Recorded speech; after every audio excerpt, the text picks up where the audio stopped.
Okay, let's say you drag and drop your clip here, and to your notice you found out that this your first clip fits the frame and this your second clip doesn't fit in the frame. So there's no need to panic. What you just have to do, there are different type of methods you can use to do it. Is either you click on this, then right click on it, then you go to scale to frame size.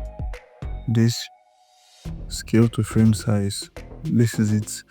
Or if you want to do it manually, no problem, you can press Ctrl Z, then you can go here to this motion, click on this motion, then this is it. Make sure that it is on uniform. You click on motion, then you drag here, click on the motion, you drag till it fits the frame. Make sure it fits the frame. You drag until it fits the frame. So that's how to do it. There you have it. So you can work on your videos. You can see this fits the frame. Clip 1 fits into clip 2. So they all fit the frame.